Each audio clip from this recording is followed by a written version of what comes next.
The lamprey has two dorsal fins, a caudal fin, visible gill slits, which contrast with the hagfish, since the hagfish doesn't have very visible gill slits. They have a pineal organ that is used to detect light, and that's also used for breeding cycles and knowing the time of day.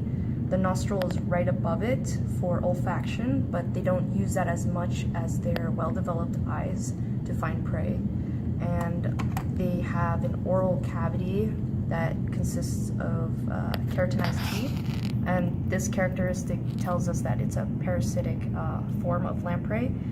And when they latch onto a prey, their mouth wouldn't be able to use their mouth, so they would just breathe in and out through their gill slits. So moving into the lamprey, we get to see more of those gill slits here. You can see how they go through. The myomeres on the top for movement, the notochord, the nerve cord, and the liver. And so they don't have as big of a liver compared to chondrichthyes, since they aren't as active. And that's some of the contrasting features of lamprey. This is the chondrichthy that we dissected. It's called the dog shark, and it feels a lot different. It has a sandpaper feel to its body because of its placoid scales. And we were looking at the external features. It has two sets of ventral fins and two sets of dorsal fins. This allows it to swim better and faster and have better direction.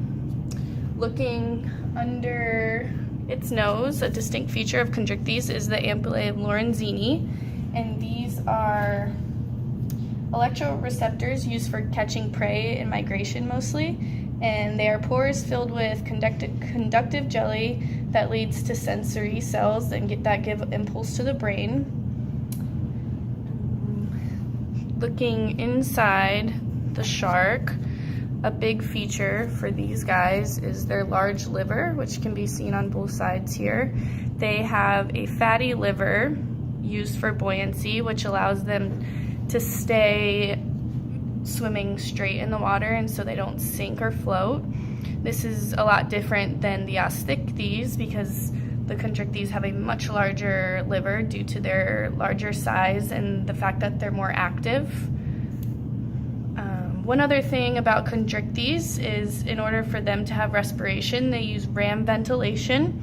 This is when they open their mouths underwater and they swim with it open. That is different from the osteichthyes, which use buccal pumping in order to breathe. So with sharks using ram ventilation, they always need to be swimming in order to breathe. When we open this flap up, we can see the gill slits. Right here on this side, we have the gill rakers, gill slits, and then the filaments.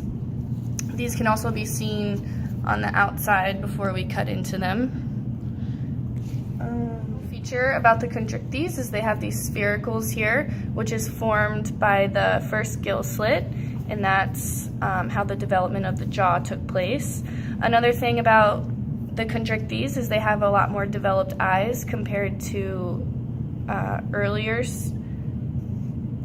types of fish, because they need these in order to see in the dark and murky waters when looking for prey. Chondrichthyes is they have a holistic jaw. This upper jaw is suspended from the cranium by the hyoid and can move independently. They can open their jaw wide and protrude their upper jaw. This allows them to do a sort of gape and suck feeding.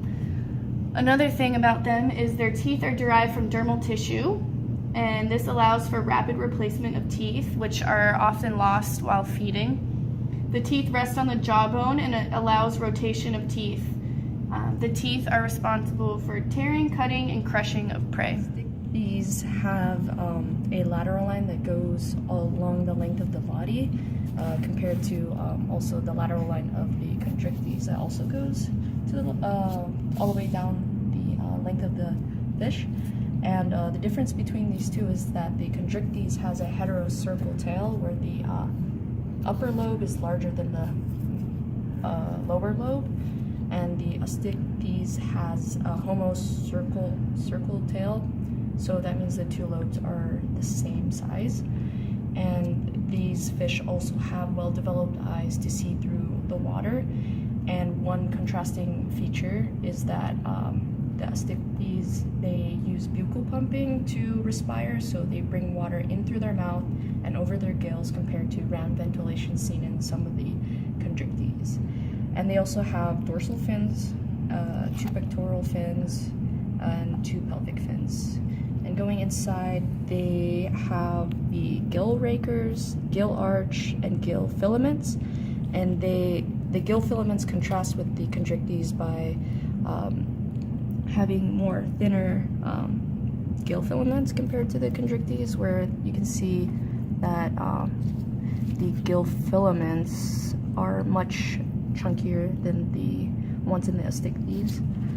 And these guys, they have a swim bladder not seen in the constricties, since the constricties rely on the liver for buoyancy.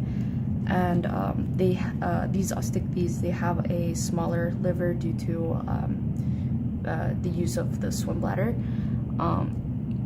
And what else? The gonads can be seen on the lower half of the body as well. It's between the Astictes and the constricties is that Astictes do not have the ampullae of Lorenzini under their nose, as seen in the constricties. And the constricties have these placoid scales, so it makes it have a rougher skin compared to Astictes, which just have these regular thin scales covering its body.